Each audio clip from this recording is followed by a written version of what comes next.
Now, one of the biggest and best surprises of the NBA this year has easily been the success of the New York Knicks, and that's not really debatable. Who knew this would finally be the year the Knicks are back in the playoffs since 2013, led by Melo, except now they're led by Julius Randle, having an all NBA worthy season. Me personally, I definitely did not expect that, but it's been a great surprise.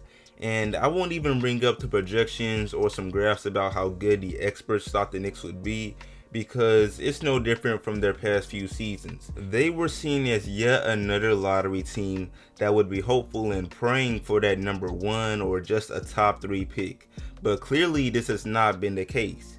And within their special team, they've got a couple key contributors, and as y'all can see from the title, one of them is the new Derrick Rose. And I say new because the vintage thing is way too repetitive. I mean, if Rose drops 30, Bleacher Report and others are saying vintage Rose. He gets a clutch basket, it's vintage Rose again. A small highlight, it's vintage Rose. When in reality, this is just the new Derrick Rose, man. He's adjusted his game to better suit the wear and tear of his body after so many injuries. He's even spoken about it in some interviews I'll reference later. And that's pretty much what we're looking at in today's video. Everything Derrick Rose is proving about this new version of himself by balling out in New York for the Knicks. But before I go any further, what's up YouTube, Plug Speaks, back with the vid. If you are new, first of all, welcome, go ahead and sub, also like the vid if you enjoy. I drop bangers 3 to 4 times a week, and if NBA prospects and general NBA stuff interests you, you will not regret subbing, man. We're grinding for 5K. But back to the vid though. So as we all know, ever since Rose's best seasons in Chicago, he's been on several teams and played a pretty good amount of games, but never really found the one, like a place where he could be successful on a good team. Now, I wouldn't say his time in Minnesota was bad. He did put up quality numbers and had some great moments like dropping a 50 piece, but until now on the Knicks, he hadn't really been able to couple his nice performances with an actual legitimate winning team. And sure, there's more that goes into it as far as why things with the Cavs or the Pistons didn't work out, but this video is not a timeline. I'm trying to highlight what he is doing right now, the new D Rose, because what we're seeing is a 6th Man of the Year candidate slash valuable starting point guard type of player. And there's so much we could bring up because, first of all, in his 33 games played as a New York Knick this season, he's put up 15 points, 4 assists, and 3 rebounds on a very efficient shooting percentages. And if anyone doesn't feel like he changed his game, look no further than how great he is shooting from 3. I mean, a 41% 3-point percentage on almost 3 attempts per game. That is not vintage anything. That's not vintage D Rose. And I understand he's a bucket without it. He's never relied on threes, but that's partially because he couldn't shoot it, but now he can. And it just goes to show he's found more ways to score that are less taxing on the body. He's gotten smarter, he's gotten better. He doesn't rely on aggressive drives and super crazy acrobatic layups nearly as much as he used to. Like nowadays, if D Rose goes out there and drops 20, half of those points were probably from the mid-range and especially off floaters. I mean, Rose's floater game is one of the best in the NBA, if not the best, that's for sure. Watch a compilation of his floaters and you'll see. But yeah, like I was saying, the production and efficiency of D Rose on the Knicks is just one example of how valuable he still is at the age of 32. But that's just the beginning, because something else the new Derrick Rose is proving on the Knicks is his durability. And this is really something people should not overlook, because I'm sure a lot of people would put Rose in that category of guys that are injury prone, guys that you never really know about their health.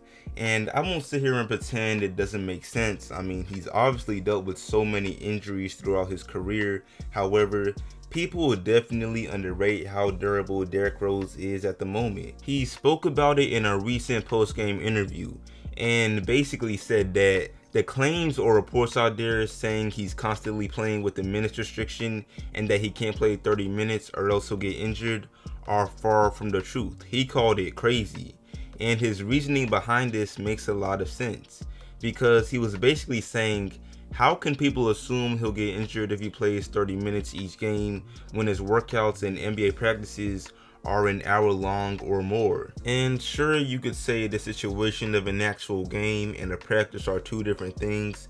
I'd actually agree. However, what I'm telling y'all is coming from D Rose himself. He's saying that in practice, he's always on his feet, always moving, just like in a game.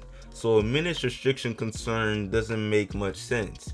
He also added, especially with the way I play now, which goes back to what I said earlier. Derrick Rose has adjusted his game to a point where he's not reliant upon his physical abilities. Again, 41% from 3 is something we've never seen from Rose, but he's doing it now.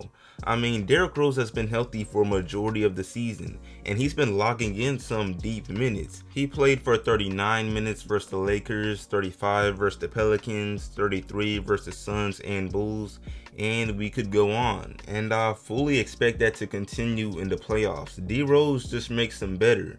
Bringing us to the next and final thing I want to point out with this new version of D Rose.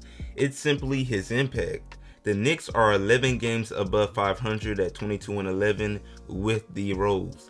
That's not by accident, and obviously he's not doing it by himself. The Knicks are deep. Come on, are Julius Randle, RJ Barrett, Reggie Bullock, you could even say Emmanuel Quickley. They're all really important. But part of Rose's impact is how he's helping to change the culture of the New York Knicks as far as their past few poor seasons.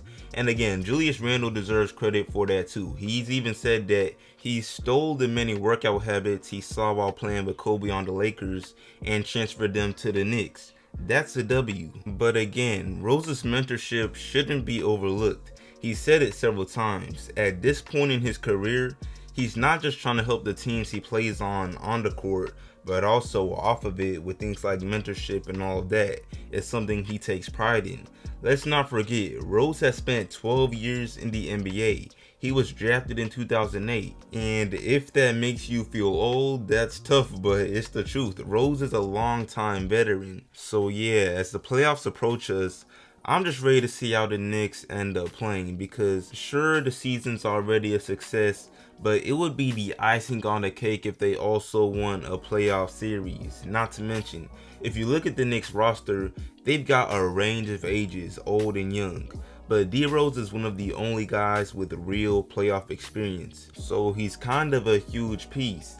They could get to the second round and maybe push the Nets or Bucks to 6 games. I don't know, something competitive. But yeah, I'm gonna go ahead and wrap this video up. Y'all let me know how y'all feel about Rose at this point in his career. Did y'all expect him to be playing this well? What do you expect from the Knicks in the playoffs? And yeah, appreciate y'all watching as always. Make sure to like the sub, share, sub if new, all of that, and I'm out.